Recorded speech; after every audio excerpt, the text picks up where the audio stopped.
He lived alone in a bear den high in the mountains. People laughed at his way of life, not believing anyone could survive in the wild. But when tourists finally dared to look inside, they saw something that completely changed their perception. Subscribe to the channel so you don't miss new stories, and be sure to write in the comments where you're watching this video from. In the quiet valley beneath the shadow of the northern mountains, time moved slowly, like sap through old pine roots. Samuel Henderson had lived there most of his life, long enough for his name to mean something in the town at the bottom of the ridge. People once called him the last real carpenter, the man who could build a house from a bare clearing, drive the first nail before sunrise, and hand over the keys before the next full moon. His hands had learned the grammar of wood in childhood, how grain told its direction, how knots carried stories, how every board had a temperament, like a person. He could close his eyes and tell if timber was oak or cedar by the way it breathed when planed. That gift had fed his family for nearly 5 decades, until the world decided it no longer needed men who understood trees.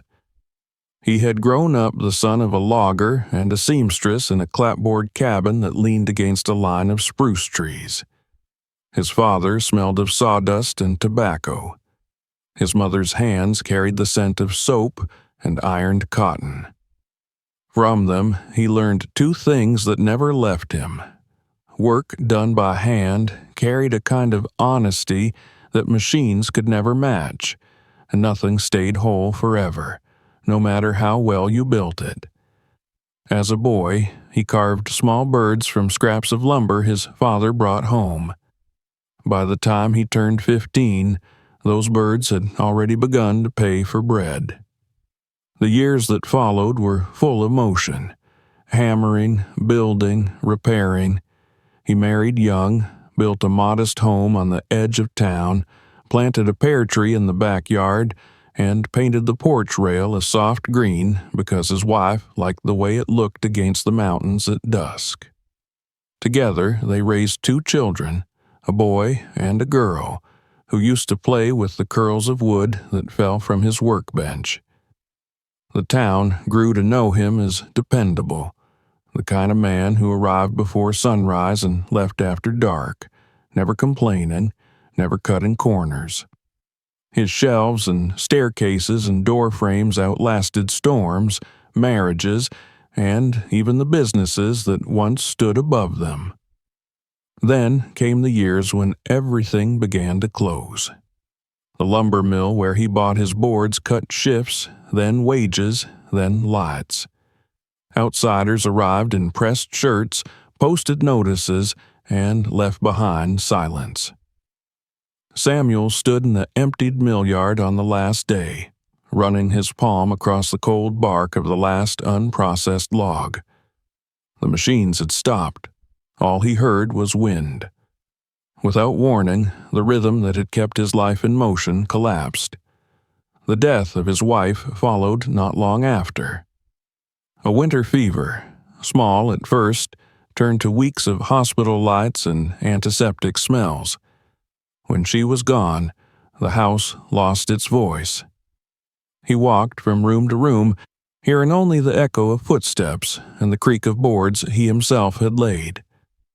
The pear tree outside bloomed one last time that spring, its petals falling across the porch like confetti from a forgotten celebration. The children came for the funeral and stayed only a short while.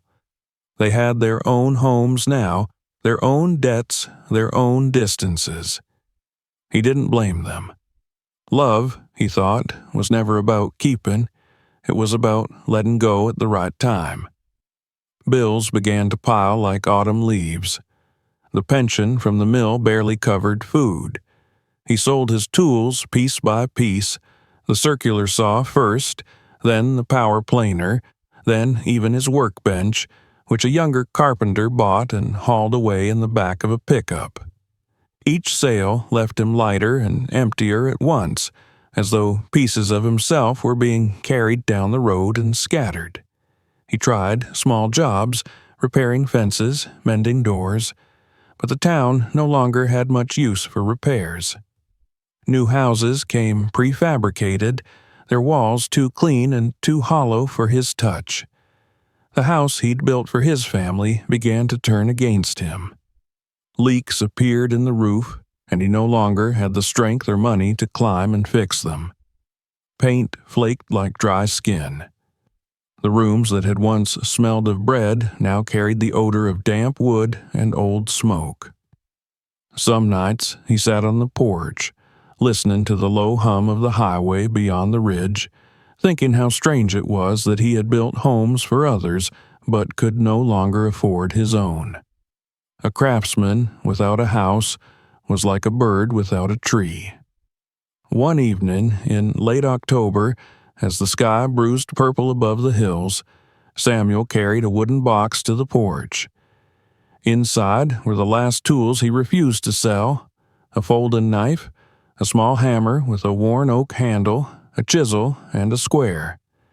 He set them on the railing, watching the light fade. In the quiet that followed, something inside him settled. There was no anger left, no grief sharp enough to cut. Only an understanding that what had been built had served its time, and now the world would build differently without him. The next morning, he packed what he could into an old canvas bag: a blanket, the box of tools, a few cans of beans, a small kettle, and the photograph of his wife standing by the pear tree. He wrote a short note to the landlord, 2 sentences, polite and final, and left it on the kitchen table. Locking the door one last time, he didn't look back. He walked down the cracked road that led out of town, boots crunching against gravel, breath white in the chill air. He passed the grocery store where he used to buy nails in bulk, now boarded up. The barber shop was closed too, the striped pole still spinning slowly, though there was no one inside to watch it. A dog barked once from behind a fence, then went silent. It took him nearly an hour to reach the old logging road that wound toward the mountains. There he stopped, feeling the first hint of wind from a higher ground. He tightened the straps of his bag and kept walking. With every mile, the noise of civilization fell away, the hum of engines, the murmur of voices, even the ticking of his old wristwatch, which finally stopped as dusk gathered. The forest accepted him with an indifference that felt almost kind. Leaves whispered underfoot, branches sighed overhead, and the smell of pine needles filled his lungs with something like memory. He camped that night beside a stream, listening to the water and remembering how his father used to say that running water never lies. It always tells you where it's been. By the third day, he was deep enough into the hills that no sound of town remained. The world had shrunk to essentials: breath, heartbeat, the pressure of boots against earth. The silence didn't frighten him. It felt earned. Each step away from what he'd known was a step toward something nameless but necessary. He began to recognize landmarks from old hunting trips decades before. The twisted trunk that looked like a question mark, the split boulder shaped like an anvil. It was near dusk on the 4th day when he saw it.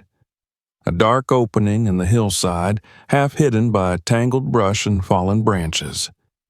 From where he stood, it looked like the mouth of some sleeping animal.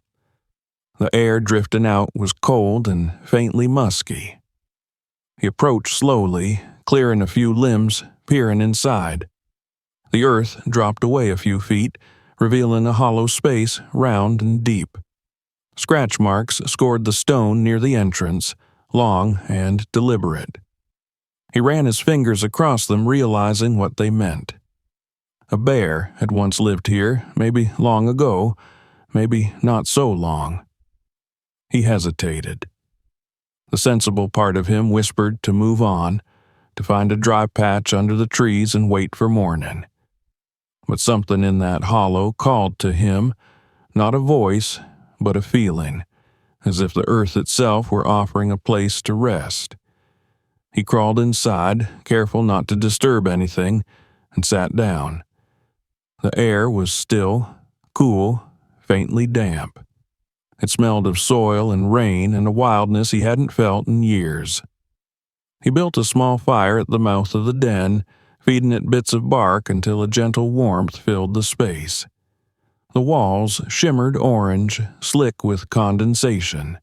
For the first time in months, maybe years, he felt sheltered. He ate one of his cans of beans, folded his coat beneath his head, and lay listening to the fire crackle and the stream murmuring somewhere below. The rock pressed against his back felt solid, real, something that would not betray him. In the faint glow, he thought of the houses he had built, the families who had laughed inside them, the light in his wife's eyes when he first carried her over their threshold.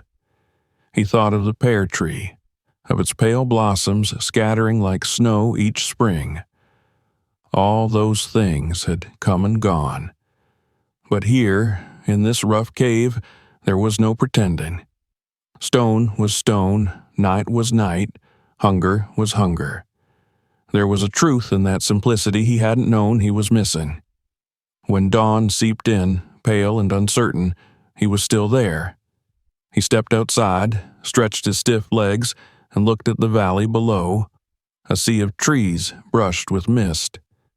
Somewhere far down there, people were wakened to alarm clocks, rushing to work, measuring time in minutes. Up here, there was only the slow pulse of the forest. He knew then that he wouldn't be going back. The cave had given him something no house ever had: silence without loneliness, purpose without obligation. It was, in its way, the most honest dwelling he'd ever known. He picked up his bag, went to gather branches for a proper fire, and began to imagine what it might take to make this place his own. By evening, he had cleared the entrance of debris, shaped a small ring of stones for the fire, and stacked a few logs nearby. He arranged his few possessions with the same care he'd once given to blueprints. The den looked less like an animal's lair and more like the beginnings of a life. As he sat before the flames, the wind rose outside, carrying the scent of snow.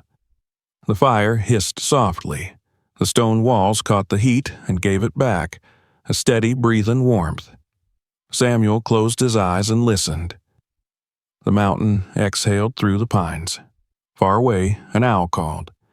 In that moment, he understood something simple and unspoken. He had built his last house long ago, but now, at the edge of the wilderness, he had finally found a home. The next chapter of his life would begin with the dawn, the shaping of a dwelling not from lumber and nails, but from patience, endurance, and the quiet companionship of the earth itself. The forest had offered him shelter, and he would answer by learning to belong to it.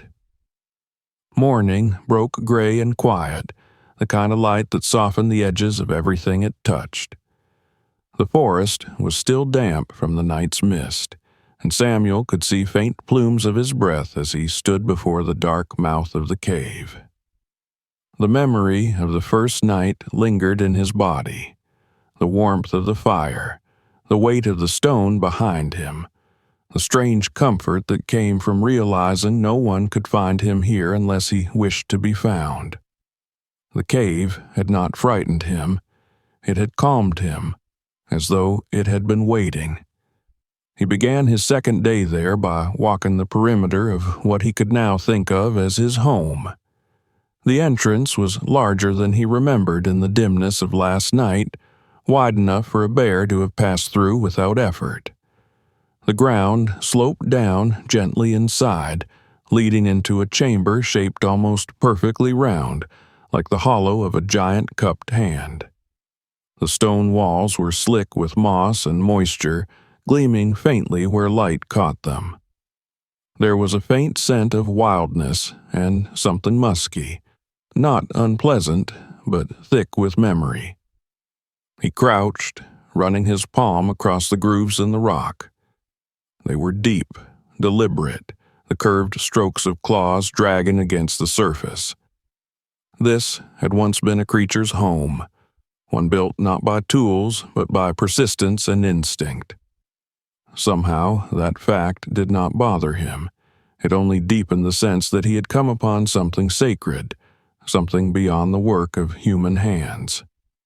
He explored carefully, noting how the floor dipped toward the back, where a shallow trench collected water. That would need to be filled or redirected if he was to stay. The air was cool, steady, and smelled faintly of wet stone and pine. Outside, the trees leaned close around the entrance, forming a natural curtain. He could barely see the valley beyond through the gaps. It struck him then that this place had been chosen well, not by him, but by the bear who had lived here before him. A perfect shelter, hidden, dry, defensible, and close enough to a stream for water and fish. He left his bag at the mouth and followed the slope downward until he reached the sound of running water. The stream wound through a shallow gully lined with stones polished smooth by years of current. Kneeling, he cupped his hands and drank. The water was sharp and cold, biting his tongue in a way that made him feel more awake than coffee ever had. It was, he realized, pure. No taste of iron or oil, no trace of civilization. Just the forest's clean breath.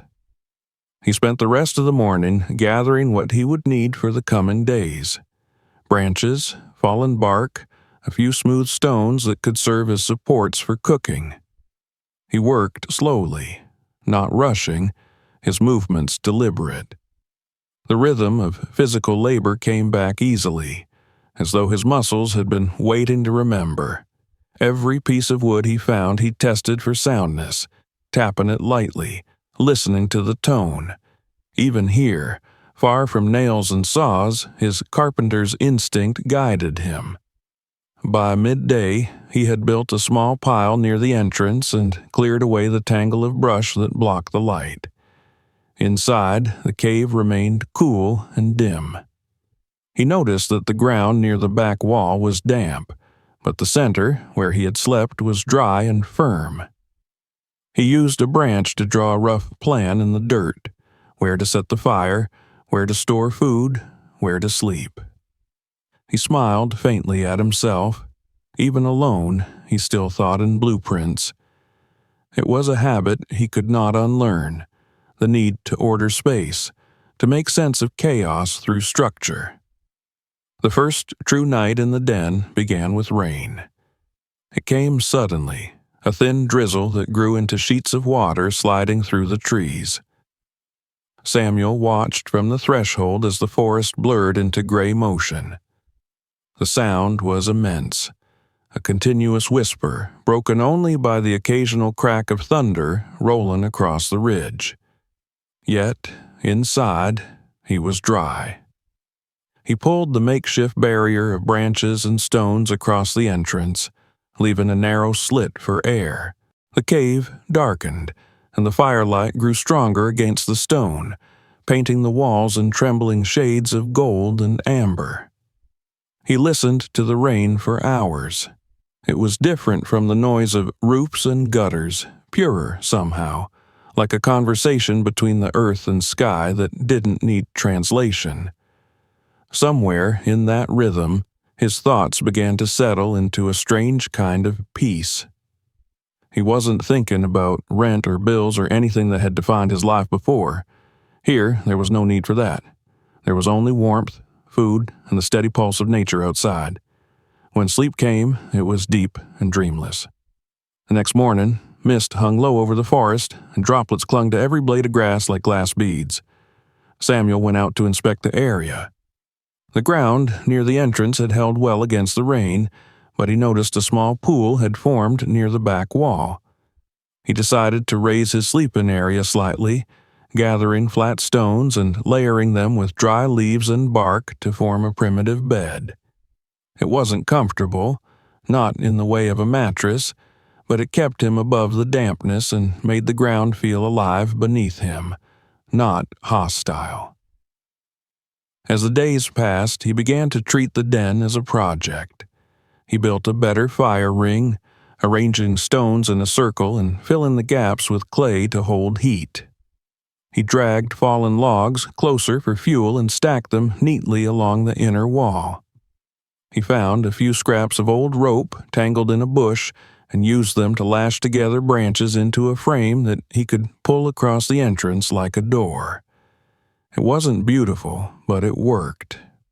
When the wind howled, the structure creaked but held firm. He noticed the details that city dwellers forgot to see.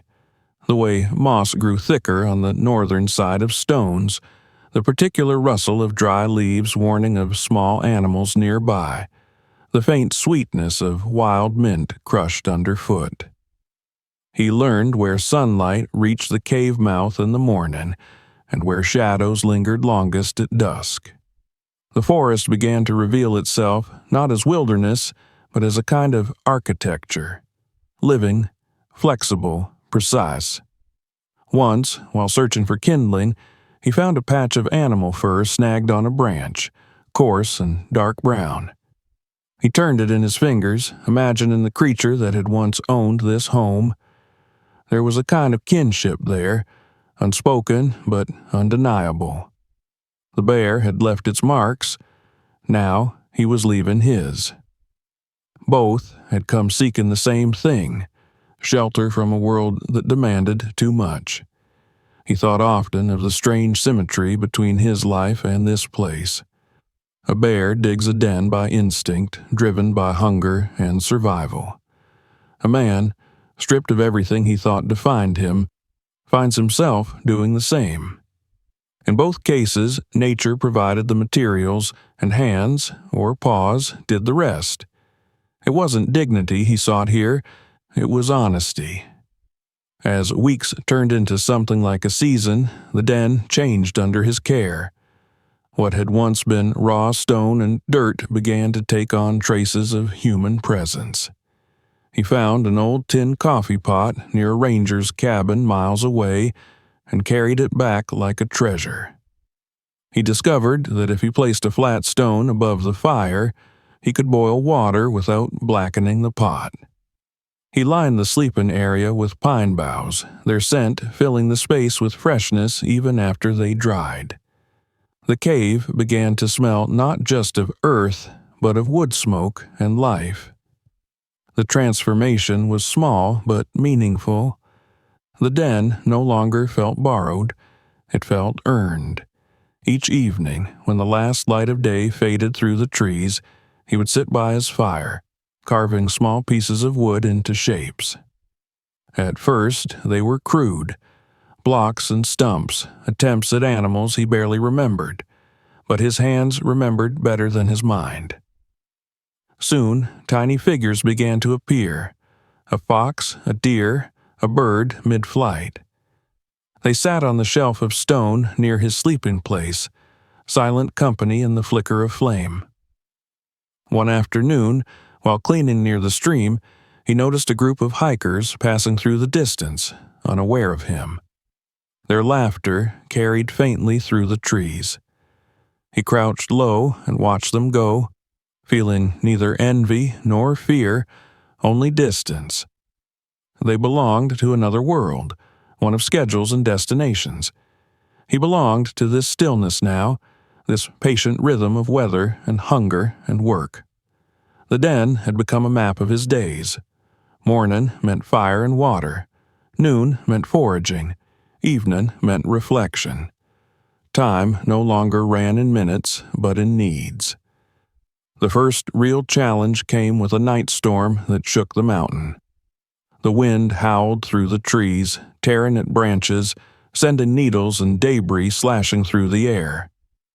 The makeshift door rattled violently, the ropes straining under pressure. Samuel sat awake, feeding the fire, watching the flicker of light bend and jump across the walls. The cave itself seemed to breathe, the wind pressing against it in great gusts, the stone groaning in reply. But it held. When morning came, the forest was a ruin of broken limbs and fallen trunks, but the den stood untouched. He stepped outside into the pale light, breathing in the sharp scent of sap and rain, and felt an unfamiliar pride. He had built nothing grand, nothing anyone would see, but it had survived, and that was enough. In the days that followed, he found new uses for the storm's wreckage. He stripped bark from fallen pines, dried it for tinder, and shaped branches into stakes to reinforce the entrance.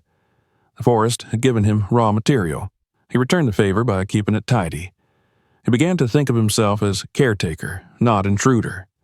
At night, when the fire burned low and only the faint red glow remained, he often sat tracing the old claw marks on the wall beside him. They told a story older than his, written without words or tools. The bear had once survived here, slept through winters, raised its young, perhaps. The marks were a history of survival, not conquest. He found comfort in that. The bear had left, but its presence endured in the very shape of the cave, in the curve of its roof, in the scent of its walls. He began to think of it as a silent partner, a spirit that had loaned him its home and was content to share the silence. As summer turned to autumn, the forest changed its colors, and so did his life inside the den. He noticed the days shortening, the mornings colder, the mist thicker. The cave grew darker earlier each evening. He gathered more wood than usual, sensing what was coming. Winter would be a test, but unlike before, he no longer feared what was ahead. The man who had once built houses for others now lived inside a dwelling shaped by nature itself, and for the first time in years, he felt balance. He sat one evening at the entrance, watching the sunset burn across the treetops. The cave behind him was warm, its shadows gentle. The air smelled of pine and smoke. He thought of how far he had walked to reach this place, how every step had stripped away something unnecessary until only the essential remained. It occurred to him that the bear had not abandoned the cave out of fear or defeat.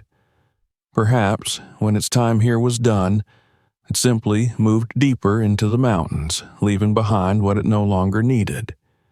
The thought stayed with him as night fell. The fire crackled softly. Outside, a fox barked once, sharp and brief, then vanished into the undergrowth. Samuel lay back on his pine bed and watched the faint glow of embers on the ceiling. He felt neither old nor young, neither lost nor found. He felt simply and profoundly alive, held by stone, guarded by silence. In the dark, before sleep took him, he whispered a small thank you to the creature whose home he had inherited. It wasn't prayer exactly, but gratitude. The cave did not answer, but the fire popped softly, and the walls seemed to breathe with him. By the time dawn returned, Samuel Henderson was no longer a man visiting a cave. He was part of it.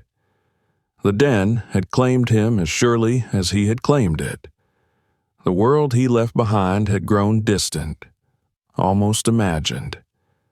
Here, in the heart of the mountain, among the quiet watch of trees and stone, he had found what he hadn't known he'd been searching for, a place not to build, but to belong. When the days began to settle into rhythm, Samuel realized that time in the wilderness had its own language, older and quieter than clocks. There were no minutes here, no deadlines, no appointments to keep. There were only needs, warmth, water, food, light. Morning came not with an alarm, but with the slow brightening of the forest, with the sign of wind through pine needles and the dripping of dew from the cave's rim. He had stopped trying to measure his days by anything other than these signs. His body, unhurried for the first time in years, began to adjust to the forest's breathing. The stream below the cave became his lifeline. He followed it every morning, carrying a small tin pot, tracing its turns through the undergrowth.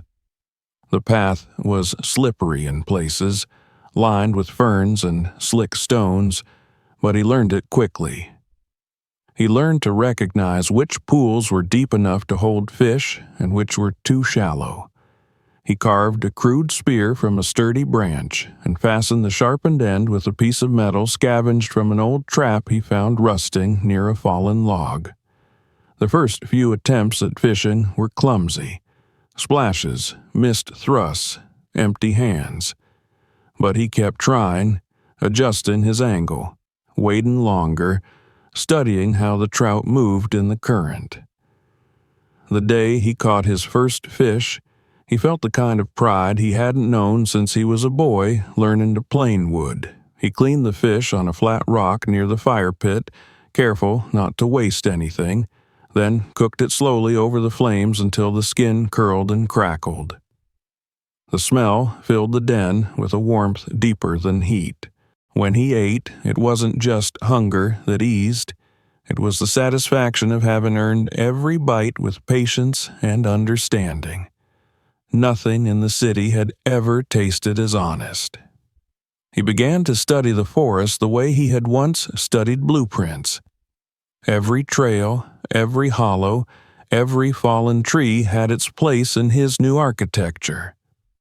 The stand of birch to the east provided bark that peeled easily for kindling. The thicker pines to the north gave resin that burned hot and clean.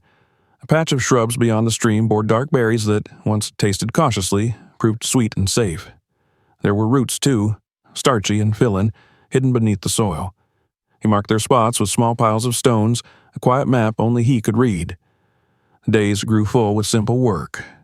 He rose early, tended to the fire, checked the stream, gathered wood, and prepared whatever food the day offered. The evenings were for quiet tasks, carving, repairing, watching the light fade. He began to think of these things not as chores, but as rituals, small acts that anchored him.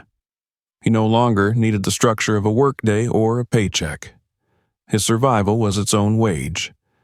Yet, even in solitude, his old skills found new purpose. The carpenter in him could not let go of order. One morning, as the fog drifted through the trees, he decided to improve his dwelling. The den was solid but raw, the floor uneven, the walls damp in places. He spent the better part of a week reshaping it into something more livable. He pried loose flat stones from the hillside and fitted them together to form a raised platform, laying pine branches across it for a bed. He used salvaged rope and fallen limbs to create shelves along the wall where he placed his few possessions: the tin pot, his knife, a handful of carved animals, the last of his matches sealed in a jar. Above the fire pit, he fixed a line of wire scavenged from a broken trap, from which he could hang his kettle to boil water. At night, when he lit the lamp made from an old jar and wick, the den glowed with a quiet warmth that no electric light could match. Shadows moved softly across the stone, flickering like the pulse of the forest itself. He found himself watching them the way others might watch television, his mind wandering between memory and silence. Sometimes, when the weather was fair, hikers passed through the lower trails. He would see them from a distance, bright colors of their jackets flickering between the trees, hear the faint laughter or the click of walking poles. They never came near his den. Most never even knew it existed. But once or twice, he encountered them down by the stream. He would stand still, half hidden, waiting to see if they noticed him. Some did. They would nod politely, perhaps call a greeting, and he would nod back, neither inviting nor rejecting contact. A few times, when they looked especially weary, he left small carved figures or bundles of dry kindling by the water's edge after they moved on. It became his quiet form of exchange, a language of offering and gratitude without words. One afternoon in late summer, a pair of hikers stopped near his fishing spot. They had a tent and backpacks, bright and modern, and their voices carried clearly through the trees. Samuel stayed in the shadows, listening. They spoke about rumors of a man living alone in the mountains, some kind of hermit or survivalist, they said. One laughed and called him the Bear Man. The other wondered if he was dangerous. Samuel smiled quietly to himself. He didn't feel insulted. He understood that people always turned what they didn't understand into stories. Perhaps that was better than being forgotten entirely. Back in town, they might have mocked him, but here in the woods, the laughter was small and harmless. What mattered was that when the same hikers came down the trail the next morning, they found a small bundle of carved animals waiting on a flat rock. They took them and left behind, in return, a can of beans and a half-empty box of matches. Samuel found the exchange hours later and felt a slow warmth in his chest. Respect could take many forms, even this simple barter between worlds. As the forest shifted toward autumn, Samuel's daily routine deepened into something close to reverence. He discovered that the rhythm of survival was also the rhythm of prayer. Each act, chopping wood, tending the fire, washing in the stream, was a conversation with the world around him. He began to hear things differently. The low hum of insects in the heat of midday, the distant tapping of a woodpecker, the sigh of branches when the wind passed through. Silence was no longer empty. It was full of texture and meaning. Inside the den, he began to decorate in the only way he knew, through craft. He carved more figures, each smaller and more intricate than the last. Some he shaped into bears, perhaps in homage to the den's first owner. Others were birds or foxes, creatures he saw near the cave. The work steadied him. With each stroke of his knife, he felt connected to something beyond himself, to the long line of hands that had shaped wood before him. He lined the figures along the shelf, their shadows flickering like ghosts in the firelight. He also began to write again. Among the few things he had carried from his old life was a notebook, its cover scuffed, its pages mostly blank. At first he hesitated to use it, unsure what to say, but one night, as the wind rattled the door and the fire dimmed, he took it in his lap and began to write. Not letters, not thoughts, but observations. The way the cave smelled after rain, the feel of the trout scales beneath his fingers, the color of the sky at dawn, pale as worn linen. His handwriting was uneven, shaky at times, but alive. He wasn't keeping a record for anyone else. He was writing to remember that he existed, that these days were not just passing, but belonging to him. The first frost came early that year. He woke one morning to find the forest dusted white, the air brittle in his lungs. The stream had slowed, a thin skin of ice forming along its edges. The world felt sharper, clearer. He knew winter would be harsh. He had to prepare. He doubled his efforts to gather wood, venturing farther each day, dragging back fallen branches and logs until a tall stack rose beside the cave. He cleaned and salted the few fish he caught, hung them near the fire to dry. The berries he had gathered earlier he spread on a cloth to preserve. The forest taught him that preparation was not fear. It was respect for what was coming. At night, when his muscles ached from labor, he sat close to the fire and thought about the life he had left behind. The memory of his wife had softened into something gentle, no longer sharp with grief. He imagined her approving of his handiwork, of how carefully he arranged things, of the quiet order he maintained even here. He wondered if she would have understood this new existence. Maybe she would have smiled, called him stubborn, and handed him a cup of coffee. The thought brought a faint smile to his lips. Sometimes, when the fire burned low, he spoke aloud, though no one could hear. He spoke to her, to the bear, to the forest itself, not with words of longing, but with words of gratitude. He thanked the stream for its water, the trees for their shelter, the cave for its patience.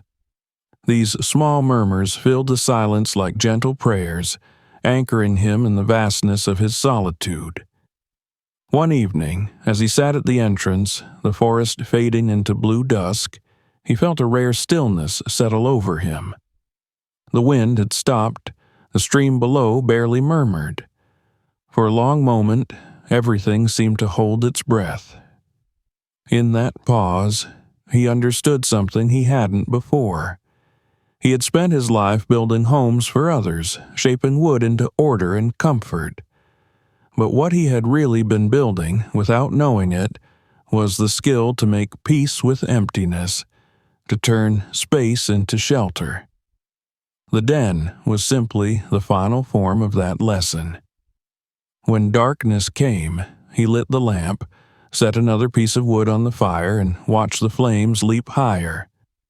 The light danced over the carved figures, throwing their shadows across the walls. They seemed alive in that moment, guardians of his solitude. He felt not lonely, but complete. The cold deepened as the days shortened, and the forest began its slow surrender to winter. The leaves turned gold, then brown, then fell away entirely, leaving the branches bare against the gray sky. The stream grew quieter, the air sharper. Samuel wrapped himself in his blanket and listened to the sounds of the forest preparing for sleep. Soon the first snow would come, and the cave would seal itself off from the world. But he was ready. The routines he had built, the small order he had imposed, gave him strength. On the final warm evening before the frost returned, he stepped outside one last time and looked down at the valley. The lights of the distant town flickered faintly through the haze, like stars too weak to survive. He thought of how far he had come, not in distance, but in spirit. The man who had once measured his worth by the houses he built now lived in a place made by time and nature, and it was enough. He had carved not just figures, but a new life out of the silence. When he returned to the cave that night, the air inside was cool but steady, the fire burning low. He sat beside it, feeling the warmth against his hands. The wooden figures watched over him from the shelf. Outside, the forest exhaled, a long, slow breath through the trees. Samuel closed his eyes and listened, feeling himself part of that breath, one small note in a vast, unending harmony. He had built his new order not from wood or nails, but from patience, humility, and the quiet understanding that the world, when left alone, knew how to hold him better than any house ever could. By the time the first true cold winds swept through the valley, the world below had begun to speak of him again. Samuel, of course, knew nothing of the chatter at first. The forest insulated him not only from sound, but from the whole feverish rhythm of the town he had left behind.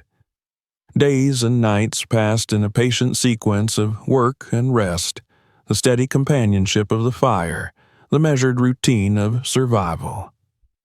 It was not until months later, when he went farther down the trail to gather bark and dry moss, that he noticed the signs of visitors.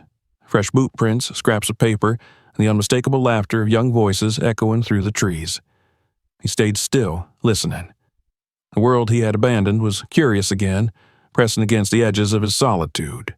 Down in the town at the foot of the mountains, people had begun to tell stories. They called him the Bear Man, the Mountain Ghost, the Hermit of Cedar Hollow. It started, perhaps, with those same hikers who had once passed near the stream, the ones who had left him beans and matches in trade for his carvings. They must have spoken of the strange old man living alone in a bear's den, crafting figures from wood and cooking over open fire like a settler from another century. The tale spread easily, in a place where gossip was a substitute for excitement. Around the diner's counter, at the gas station, in the aisles of the grocery store, they repeated versions of the same myth. A man who had turned his back on civilization and become part of the mountain itself. Some made him sound like a savage, others like a holy man. Both were wrong, but both contained a fragment of truth. Teenagers began daring one another to hike up near his ridge, to take pictures or videos that would prove he was real. A few local bloggers latched onto the idea, posting grainy photographs of smoke rising from the trees or claiming to have found one of his carvings lying beside a trail. The story became entertainment. It was easy to laugh at an old man who had chosen to live like an animal. Easier still for people whose lives were boxed neatly into schedules and screens. Yet, beneath the jokes was something else, an unease they couldn't name. Maybe because they knew that one day, stripped of comfort and noise, they might envy him. When Samuel finally saw the first of them, a small group of 3 young men, he was cutting wood near the slope below the den. They were loud, the sound of their chatter bouncing between the trees. He stayed silent, crouched behind the fallen trunk, watching them pass. They carried phones and cameras, laughing nervously as they searched the undergrowth. He heard one of them say they'd heard the guy eats raw meat, and another respond that maybe he was dead already. The forest seemed to mock their words, swallowing their laughter into its stillness. They found nothing and eventually turned back, their excitement fading into complaints about the cold. When they were gone, Samuel rose and looked at the spot where they had stood. The earth still bore their prints, shallow, hurried, uncertain. He felt neither anger nor amusement, only a distant compassion. They had come chasing a story, but the story they wanted wasn't the truth. They wanted fear or wonder, something to film and forget.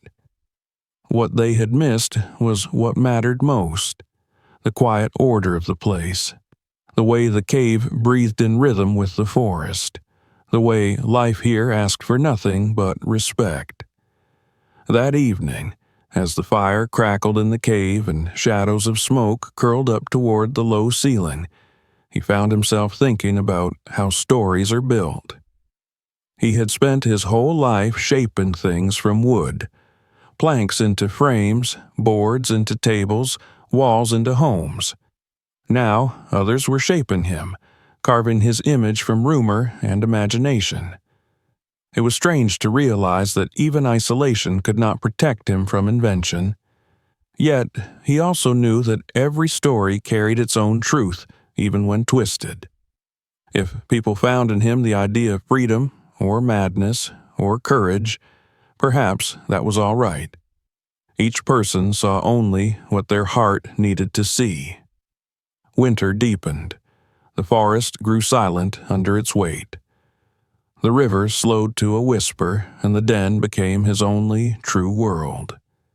Sometimes at night he saw distant lights flickering far below in the valley, the faint glow of cars or porch lamps, a reminder that life continued elsewhere. He felt no pull toward it. The longer he lived in the mountains, the more alien the thought of returning became.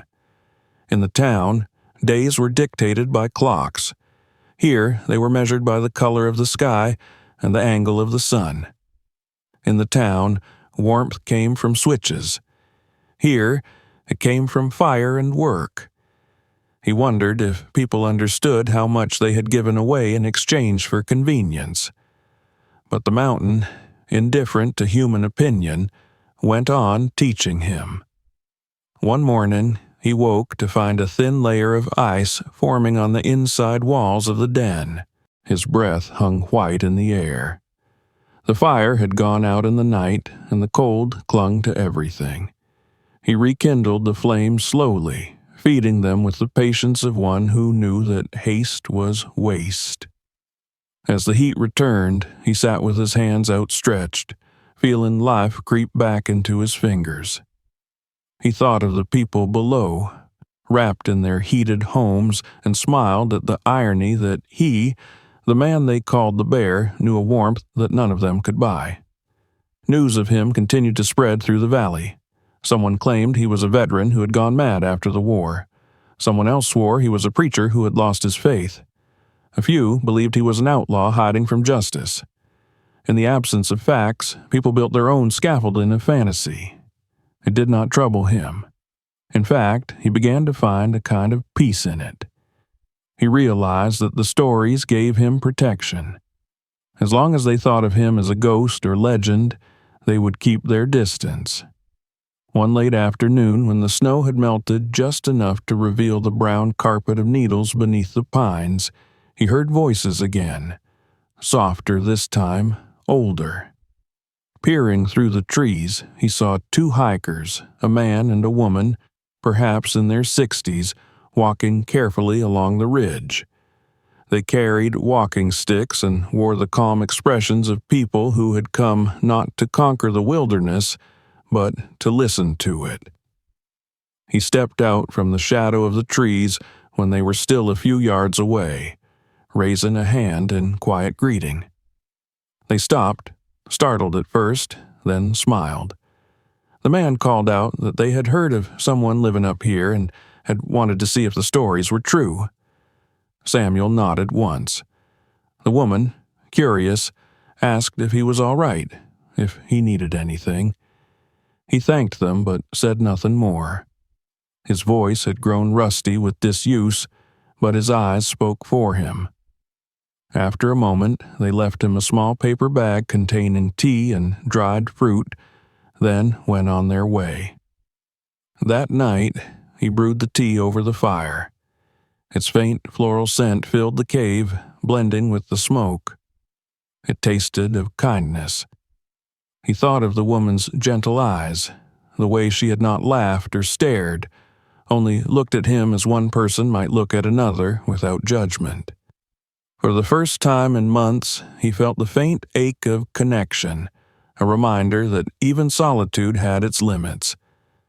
The thought passed quickly, replaced by gratitude for the small grace of that encounter. Meanwhile, in the town, the legend of the hermit was changing shape. People no longer spoke of him only with mockery. Some said he was a man who had found peace in a world too loud to bear. A few younger men, tired of their own routines, even claimed to envy him. The old diner on Main Street had a new regular topic of debate: whether the hermit in the hills was wise or crazy. No one could decide. The only fact they agreed on was that he was still alive. From time to time, a thin column of smoke could be seen rising from the forest, proof that his fire still burned. One day, early in the new year, a group of students from the nearby college decided to make a short film about the man in the mountain. They packed cameras and camping gear, hoping to capture something dramatic. They filmed themselves hiking, laughing, speculating. But when they reached the upper trails, a sudden fog rolled in, thick and cold, muffling the forest into silence. Disoriented, they turned back before finding anything. When they returned to town, the footage showed nothing but trees and mist. The absence itself became the story. "He's still up there," one of them said, "but he doesn't want to be found." Samuel knew nothing of this, of course. In his world, the fog was just another living presence, a reminder that the mountain decided when to reveal itself. He spent those same days strengthening the entrance to his den, weaving branches and bark into a sturdier barrier against the wind. Each improvement felt like a conversation with the landscape, a give and take between man and nature. The den had ceased to be merely shelter. It had become an extension of himself, his breath and warmth sealed within its stone ribs. On quiet evenings, he sometimes thought about the world below, the lights, the noise, the endless movement. He pictured the people who might be talking about him, and it struck him how small their concerns must seem from up here. He felt no bitterness toward them. They were trapped in their own way, bound by invisible walls. He had simply chosen a different kind of confinement, one that allowed the illusion of freedom. As the snow began to melt again, and the first green shoots appeared in the soil, Samuel took to walking longer distances. He followed the streams farther down the mountain, leaving behind small carvings on tree stumps or rocks along the way. Bears, birds, fish, each etched with quiet care. It was not vanity, but offering. He imagined the hikers who might stumble upon them, the children who might carry them home and wonder about the man who made them. The carvings became his way of speaking to the world without returning to it. Back in town, those small tokens began to appear like breadcrumbs of mystery. Some thought they were evidence of his presence, others that local craftsmen had made them to feed the legend. A few placed them in windows for luck. The myth of the hermit was no longer about fear or madness. It had turned into something gentler, an emblem of solitude, of the peace people secretly longed for but never dared to seek. For Samuel, none of that mattered. What mattered was that the forest had accepted him fully now. The animals no longer fled at his scent. The fox that hunted near his stream sometimes lingered long enough to meet his gaze. The ravens called from the treetops, but did not warn of his presence. Even the air inside the cave felt different, warmer, steadier, as if it had learned the rhythm of his breathing. Still, as spring approached, he began to sense a change he could not yet name. The forest was waking, but something beneath its beauty felt restless. The river ran faster, carrying the fragments of ice from the peaks above. The wind brought with it the faint smell of distant smoke, perhaps from loggers or campers. Life was stirring again, and with it the possibility of intrusion.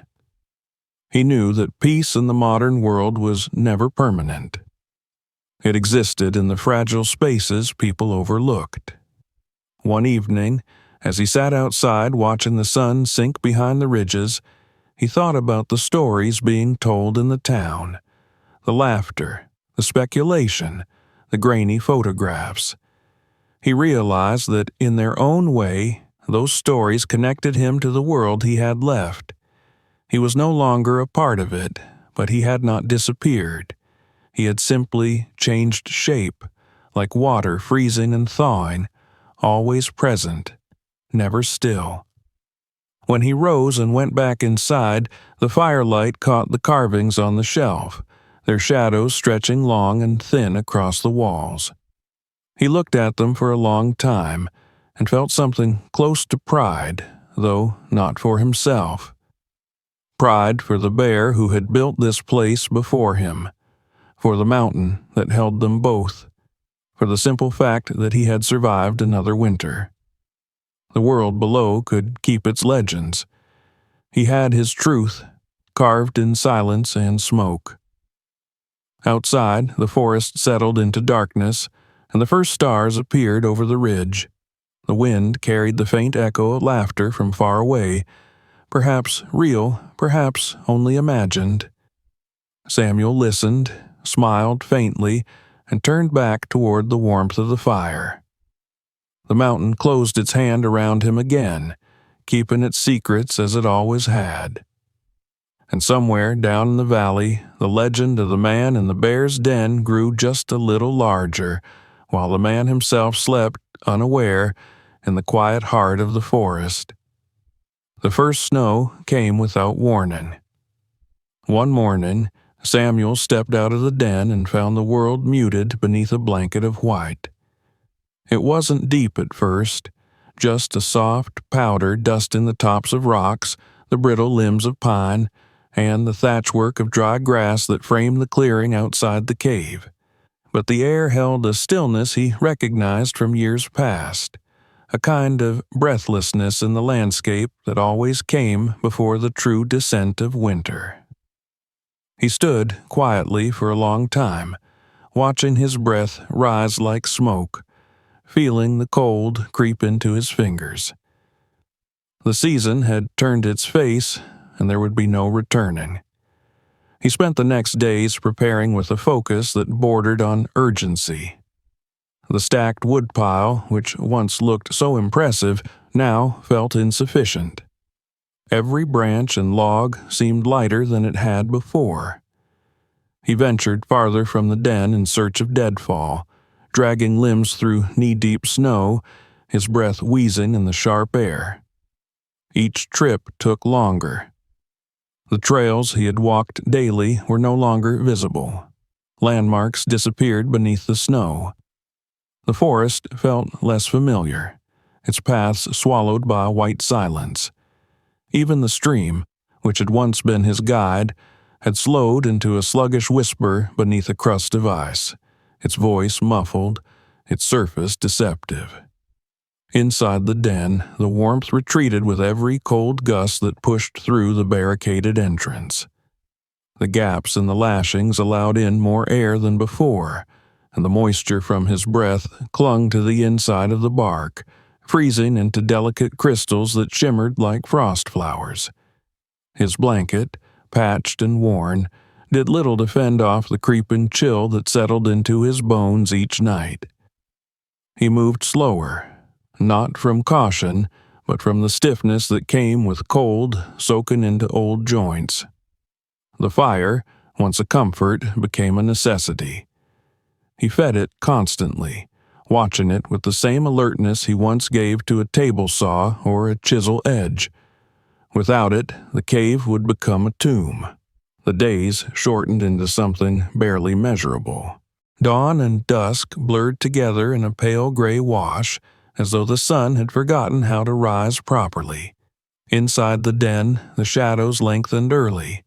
He began speaking aloud again, not out of madness, but to keep the silence from becoming too thick.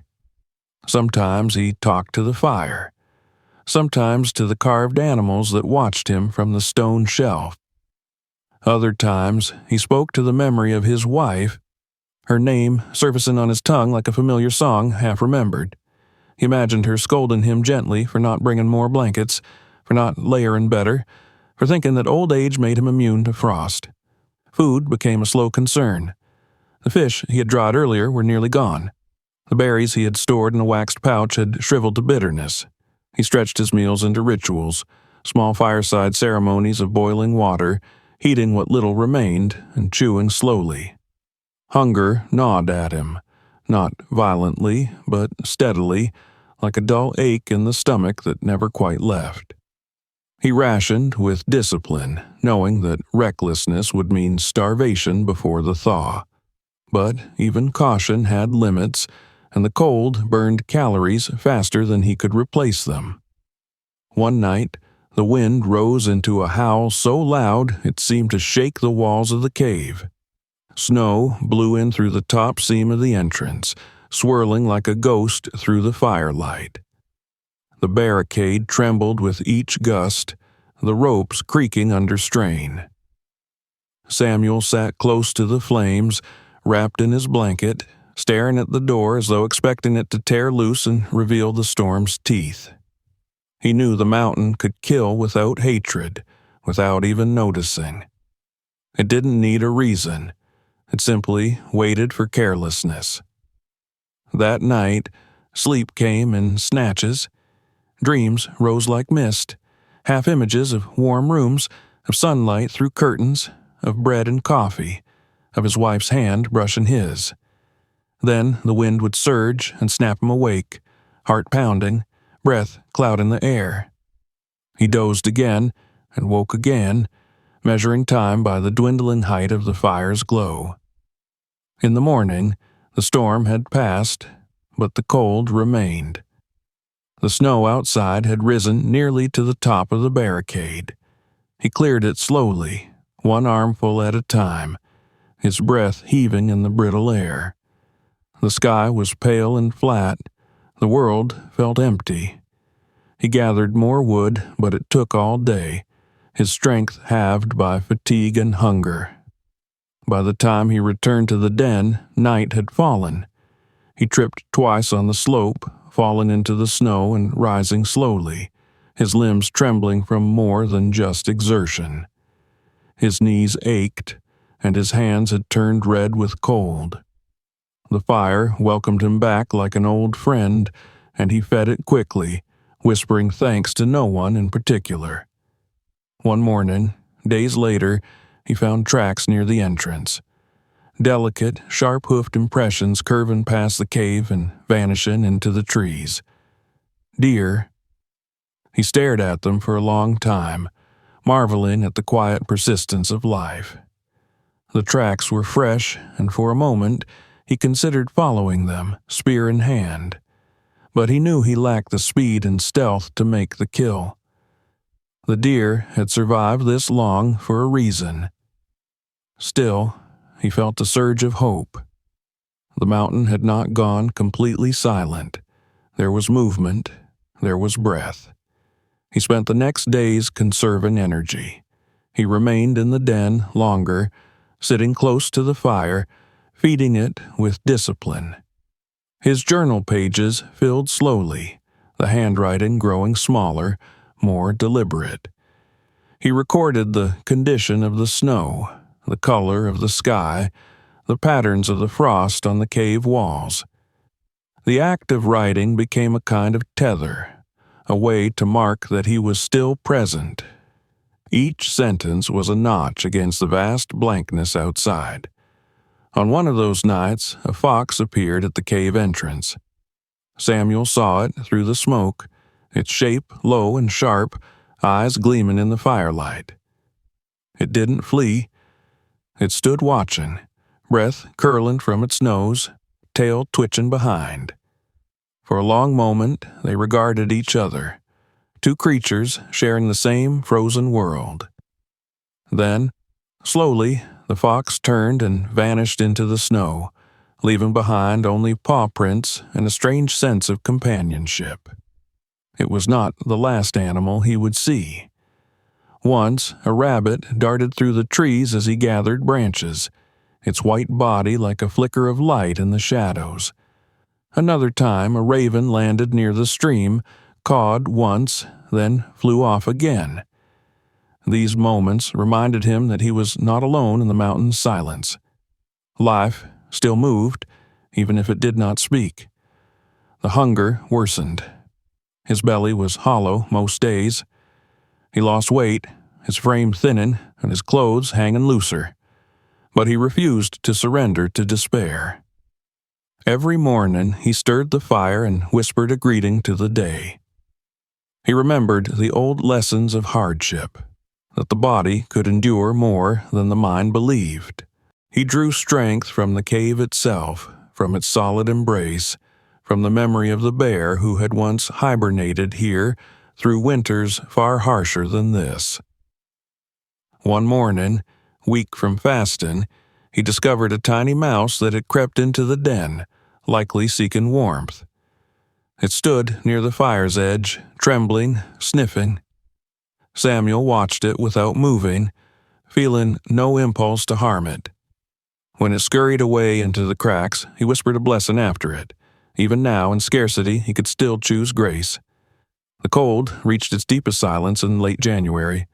The cave walls frosted over completely, and his breath froze in thin sheets on the stones when he slept. He added layers of moss and bark to the walls, trying to hold the warmth in.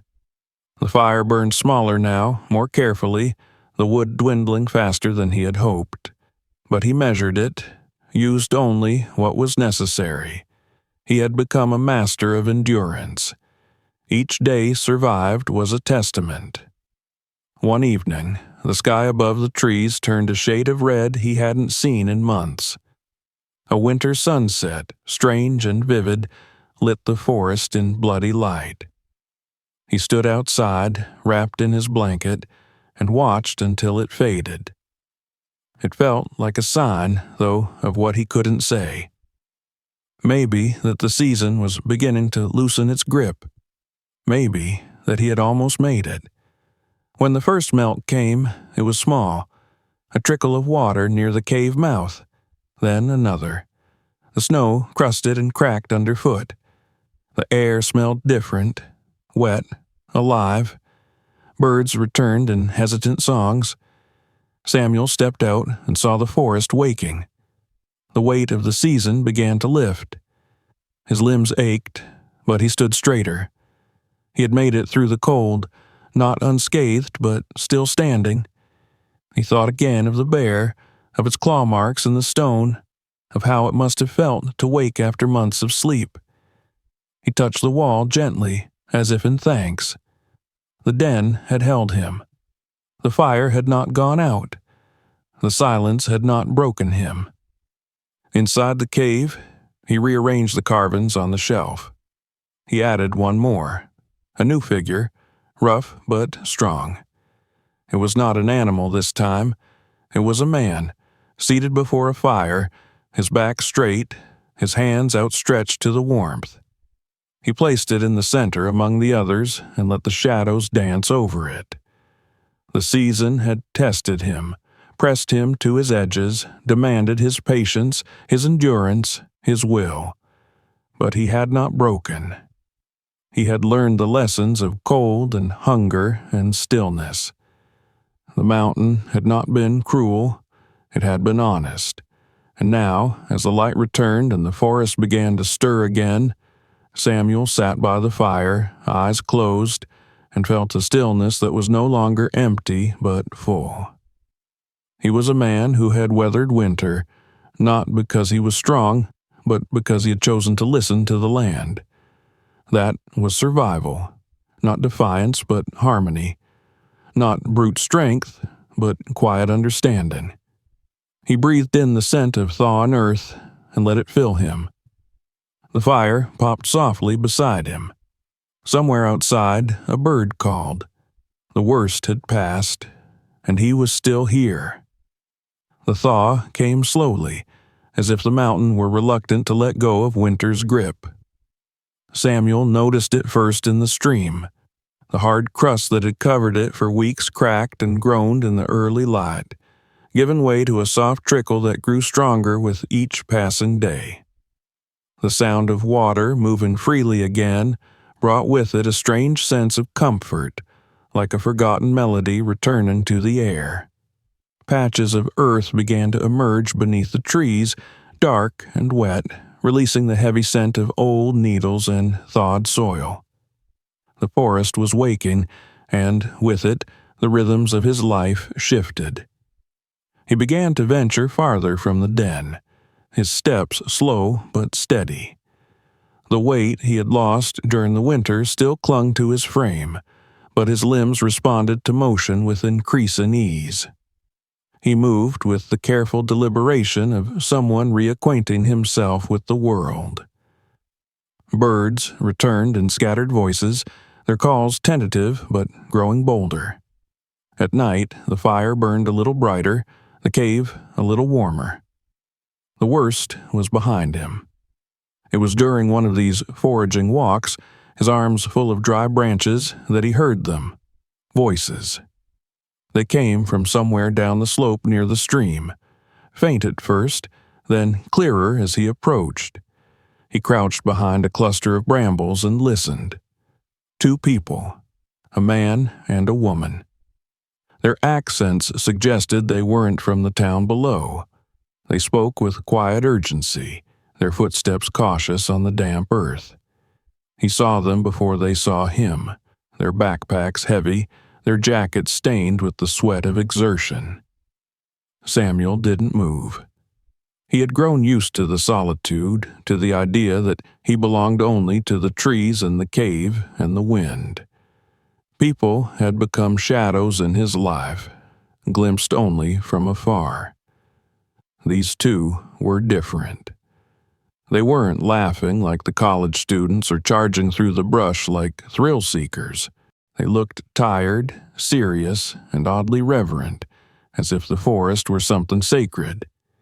He waited until they moved past, then stepped out from his hiding place and followed at a distance, making no sound but the soft crunch of damp leaves beneath his boots.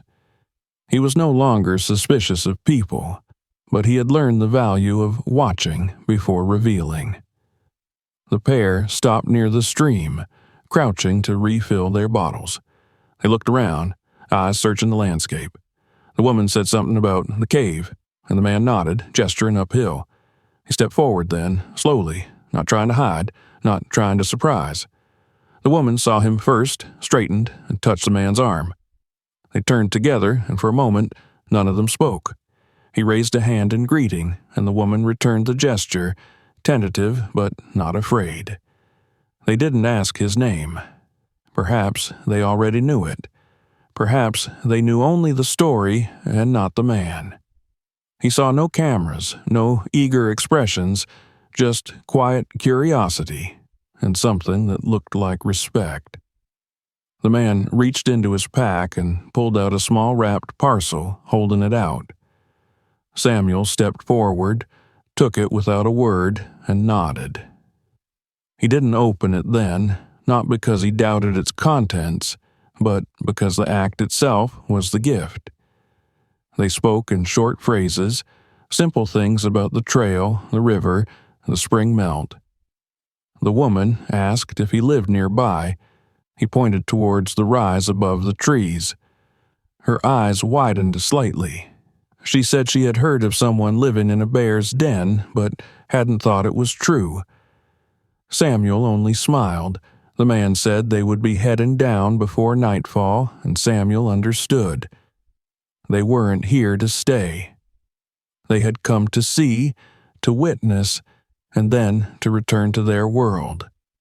Before they left, the woman hesitated, then reached into her own bag and handed him a small thermos. Inside was coffee, still warm.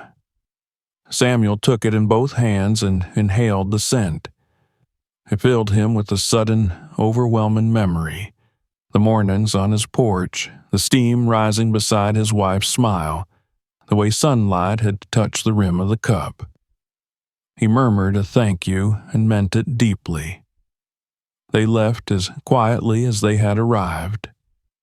Samuel stood for a while, watching their silhouettes fade into the trees, listening to the sound of their boots on the soft path. He walked back to the cave slowly, the thermos still warm in his hand. When he sat by the fire that evening, he opened the parcel. Inside were a few protein bars, a small bar of soap, and a pair of thick wool socks. He smiled, not at the items themselves, but at the thought that someone had prepared this with care. That night, he wrote in his journal for a long time. His words came slower now, each one more deliberate, as though the language of the outside world needed time to return to his fingers. He wrote about the woman's eyes, the quiet strength in the man's voice, the way the forest had allowed their meeting. He didn't call it fate. He didn't believe in such things anymore, but he believed in presence, in the weight of a moment shared honestly. The days that followed were filled with more signs of change. The snow receded, the stream ran faster, and new shoots emerged from the blackened soil. Samuel gathered fresh pine needles for bedding, replaced worn lashings on the barricade, and cleaned the stone ledges where moisture had gathered. The den no longer felt like a hiding place. It felt like a center point, a place to return to after encounters with the world. More visitors came. Not many, but enough to remind him that the story of the man in the cave still lived. One afternoon, he found a tin can left near the trail, filled with matches and a note scrawled on torn paper. "Thank you for your carvings. We hope you're well." There was no name, just the gesture. He left a new carving by the same tree the next morning, a small figure of a fox, its tail curled around its body. Days later, it was gone. These exchanges became part of his routine, a silent dialogue with people he would never meet. He did not crave conversation, but he welcomed recognition. It was a strange thing to be seen and unseen at the same time, to become myth and man in one breath. One morning, while walking down toward the lower ridge, he saw a child. A girl, perhaps 10 or 11, sitting on a rock while two adults adjusted their gear nearby. She held one of his carvings in her hands, a tiny bird with spread wings, turning it over with wonder. Samuel stood behind a tree, watching, not wanting to intrude. The girl lifted the carving to the light, then tucked it into her jacket pocket with the care usually reserved for treasures. He felt a warmth in his chest that no fire could provide. That night, he carved another bird, almost identical, and placed it near the same spot. He left it nestled in a fold of moss at the base of a tree. The following day, it too was gone. It occurred to him that the forest had become something larger than his refuge. It had become a bridge. Through it, he was touching lives again. Not directly, not in the way of handshakes or conversation, but in the quiet intimacy of shared symbols. Each figure he carved, each bundle he left behind, was a message. I'm here. I'm real. And I remember what it means to care. One afternoon, clouds gathered over the mountains, dark and swollen with spring rain. He sat beneath the ledge outside the den, listening to the first drops tapping against the stone. The scent of rain on pine was rich and familiar. He watched the water gather in small rivulets, running down the slope, feeding the roots. The rain reminded him of his first night here, the way the cave had held him like a cradle, the way the fire had offered its fragile light. So much had changed, and yet so much had remained. He thought of the visitors again, not just the pair from the stream, but the others. The curious, the kind, the quiet. He wondered what they told people when they returned home. Did they speak of the man in the cave? Did they mention the carvings, the silence, the firelight? Or did they carry it all like a secret, something too delicate to explain? It didn't matter. What mattered was that they came without ridicule, that they left behind small acts of grace, that they reminded him, even in his solitude, that he had not disappeared from the world, only stepped aside from it. As the rain continued, he sat with his notebook open, the pages dampening slightly at the edges. He wrote not for memory this time, but for the present, to capture the shape of this day before it faded. He wrote about the smell of wet stone, the sound of distant thunder, the way his heart had felt when the girl held his carving. And then he stopped, closed the notebook, and sat back listening. The forest spoke in 1,000 voices, most too small to hear unless one had learned to listen. But Samuel heard them. The whisper of leaves, the hush of rain, the shifting of small creatures in the underbrush. Each sound was a thread in the great fabric he now lived within. As darkness fell, he returned inside and fed the fire, the warmth spreading slowly across the stone floor. The shadows returned to their familiar dance. He placed the notebook on the shelf beside the newest carving. A man and a child, standing side by side, their hands joined by a single ribbon of wood. The cave, once empty and echoing, was now filled with echoes of a different kind. Echoes of voices, of kindness, of the world he had thought he left behind. The mountain had not erased him. It had refined him. And now, in the shelter of flame and stone, he sat not as a ghost or recluse, but as a man who had learned the rarest kind of connection, the kind that asks for nothing, but gives everything. And outside, in the dark, the rain continued to fall, blessing the forest with its soft baptism, carrying his story down the slopes and into the roots of the world.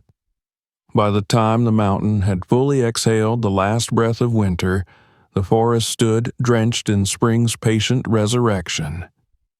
The snow had vanished from the trails. The air carried the musky scent of thawed soil, and a green hush settled between the trees. Buds unfurled on the branches above Samuel's cave, and birds returned in flocks, their morning calls stitching together the canopy like threads of color in a once faded tapestry. Everything was moving forward now, as nature always did, in slow but certain motion. The cave had shifted with the season, too. What had once been refuge was now memory.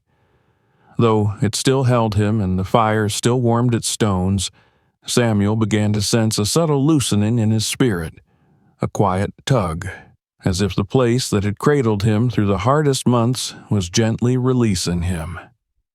There was no clear voice to say it, no sign painted in the moss or carved in bark, only the feeling that something had been completed, like the final stroke of a carving when the figure within the wood finally revealed itself.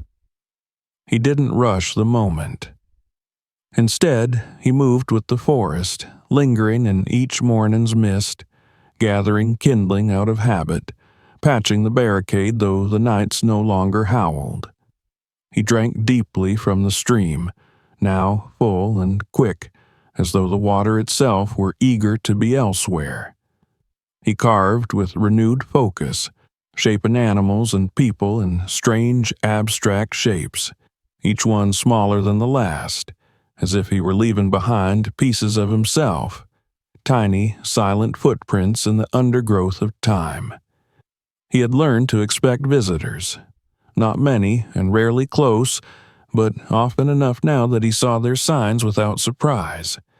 A carefully folded cloth hanging from a branch, a tin cup placed neatly near the stream, a sketch of the cave drawn in charcoal on birch bark. People came looking for a myth and sometimes glimpsed the man beneath it. They no longer laughed or mocked. The legend had become something quieter, more reverent.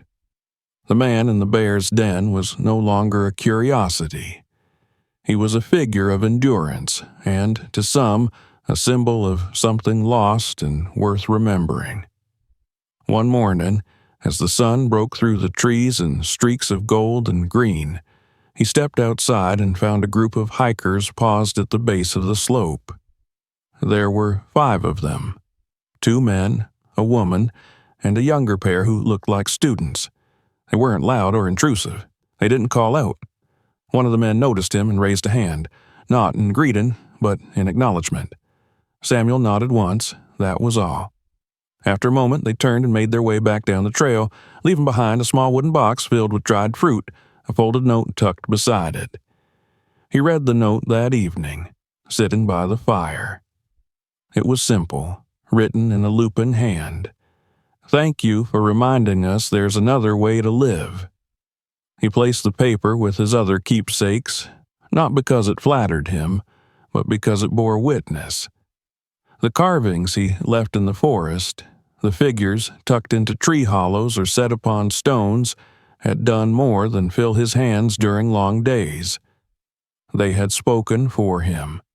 They had reached people he would never meet, offered them something wordless but honest. He had not meant to leave a trail, but he had, and now he could feel the end of that trail approaching. In late spring, the rangers came. He heard them before he saw them. 2 voices, professional, steady, moving deliberately through the undergrowth. He stood at the entrance to the cave and waited. When they reached the clearing, they paused, surprised perhaps by his calm, or maybe by the fact that he didn't look like a man in need of rescuing. His beard was long, his clothes worn, but his eyes were clear and his bearing was not one of defeat. They spoke gently. They told him they had heard about his presence in the forest, that they had been tracking the reports for some time. People had seen him, spoken of him, some worried, some admired. But now the area was being reclassified, a wildlife preserve. Long-term human habitation would no longer be allowed, even in the fringes. They weren't here to remove him by force, only to inform him that his time in the den could not continue indefinitely. Samuel didn't argue. He didn't ask why or raise his voice. He only listened, nodding slowly as though the words were already known to him. In truth, he had been expecting something like this. Not in a concrete way, but in the way one senses a season changing. Not with thunder, but with a subtle shift in light. The forest had begun to feel full again. Too full, perhaps, for a man who had once needed to disappear. When the rangers offered him assistance, a place in a nearby shelter, a program to help him find work, some support from the town, he asked only for one more night. They hesitated but agreed, understanding, perhaps, the weight of such a request. That evening, for the first time in months, Samuel sat by his fire with the door open, the barricade pulled aside. The forest was quiet, the air heavy with the scent of pine and soil. He laid out his carvings one last time, each figure placed in a half circle before the flames. The fox, the deer, the bear, the bird, the man, and the child. His fingers touched each of them, lingering not with ownership but farewell. He packed what little he would carry, the knife, the notebook, the photograph of his wife, the blanket that had held him through the coldest nights. The rest he left behind. Tools made from salvaged wire, scraps of dried bark, stones blackened from years of fire. The cave itself had taken on a shape that was part him now, even if he no longer stayed within it. Before sleeping, he stood and pressed his hand to the stone wall near the sleeping shelf. The same wall that had once borne claw marks, traces of the cave's first inhabitant. His hand felt warm against the cool stone. He whispered a thank you, not to a god, but to the space itself. To the place that had let him survive, rebuild, remember. He slept with no dreams and woke before dawn. The rangers returned as promised. They waited respectfully at the edge of the clearing while he folded the blanket, checked the laces on his boots, adjusted the weight of his pack. He did not look back until he reached the tree line, the cave now just a shadow in the slope, a dark mouth beneath the rocks. To anyone else, it was an empty hole. But he knew what it had held. At the town's edge, he remained silent as the world returned. Cars, electricity, the hum of refrigeration, the clatter of shoes on tile. He spoke little. He did not explain where he had been or why. When asked what he needed, he said, "Nothing, right now." And it was the truth. A place was found for him. A quiet room, a cot, hot meals served without questions. He stayed for a while, long enough for his weight to return, for the stiffness to leave his bones. The workers were kind, never pressing him. They saw in him a man who had come from far away, even if he'd only crossed a mountain. He wrote more often now, not just in the notebook but on scraps of paper left beside the cot. He wrote about the silence of the den, about the firelight against the stone, about the fox who had once stood at his door and watched him without fear. He wrote not because he wanted to be remembered, but because he didn't want to forget. Then, one morning, he was gone. The staff found the room empty, the cot neatly made. His belongings were minimal, easy to carry. A note was left behind. "I'm not lost, just moving." No one knew where he went. Perhaps deeper into the mountains. Perhaps elsewhere, where the forest still held space for a man like him. Weeks later, hikers again passed the cave. The forest had already begun reclaiming it. The barricade was gone, scattered by wind and rain. Moss had spread over the entrance. But deep inside, near the back wall, they found something new. Carved into the stone, faint but deliberate, were words scratched by hand, the letters uneven but sure. If you find this place, treat it kindly. The bear is gone. But the man lived. They stood in silence, reading the message again and again. There was no signature, no date, just the truth, left like all his carvings, not to be seen, but to be understood. In time, the cave would be swallowed by green. The carvings would decay, the trail would shift, but the story would remain, passed from mouth to mouth, from trail marker to whisper. A man had once lived there, alone, not because he hated the world, but because he needed to remember how to belong to it. And through fire and frost, through solitude and silence, he had. Even as the forest closed its fingers around the cave once more, the trace of him remained, not in stone, not in wood, but in the quiet he had shared with it, in the shape of a life carved not for others, but for truth. And in that, he had left more behind than most ever do.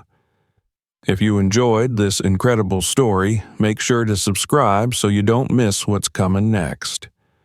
Hit the notification bell to be the first to see our newest adventures and mysteries. Don't forget to like this video and share it with friends who love stories that will keep them on the edge of their seat. And tell us in the comments where you're watching from. We want to know. The next story is even more unbelievable.